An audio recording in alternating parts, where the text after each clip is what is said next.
Mexico. From mi club Nuevo León, Monterrey, México, yeah.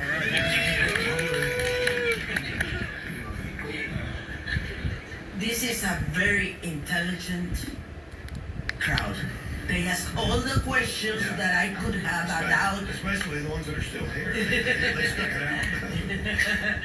Yeah, and every time I hear you, I keep on surprising and admiring you more, because this is the best so far.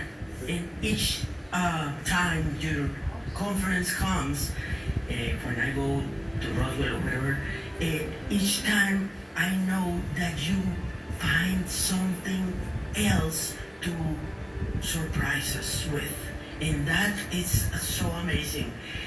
The only question that I haven't found an answer from you today is, do you think they gave you a mission?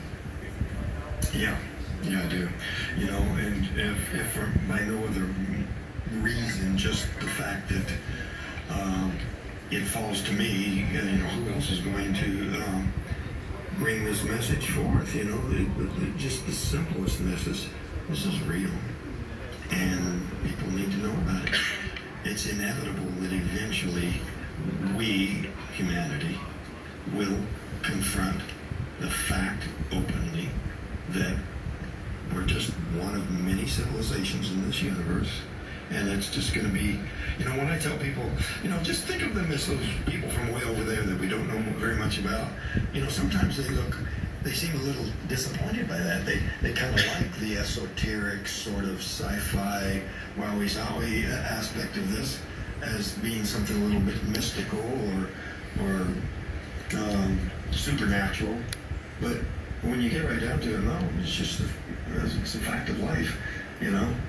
If you know, it's just the way things are. I mean, think about it, you know, just those people from wherever there. Thank you very much. Just tell them that the area where the contact happened, or where the abduction happened, was called Area 51.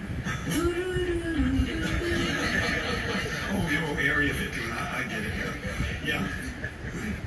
Yeah, I come across a map where the whole state was divided up into areas, and the area where it happened was numbered Area 51.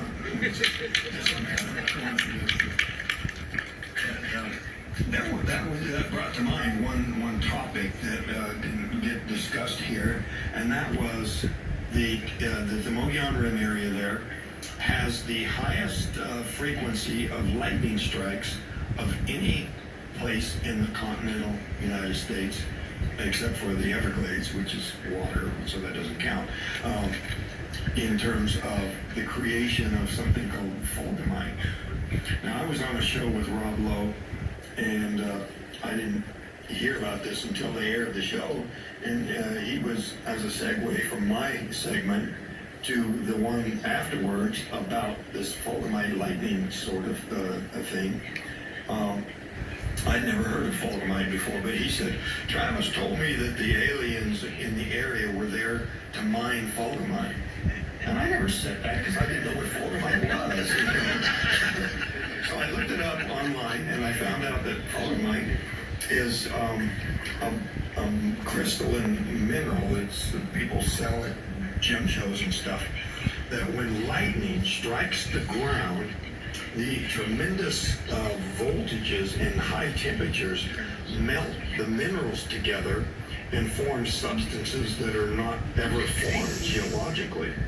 So even though I never had that theory, it sounded like a pretty dang good theory, you know, because we were looking, what would they be doing there? You know, Steve and some of the other guys on the crew said, well, they were there to get you, Travis.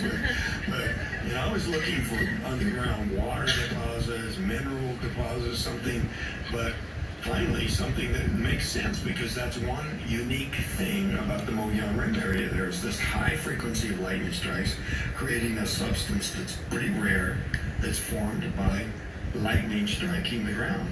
And, you know, crystals are credited with having various powers and properties that are extremely unusual that people prize very highly. So this Fulgurite thing was a pretty good idea. Yeah.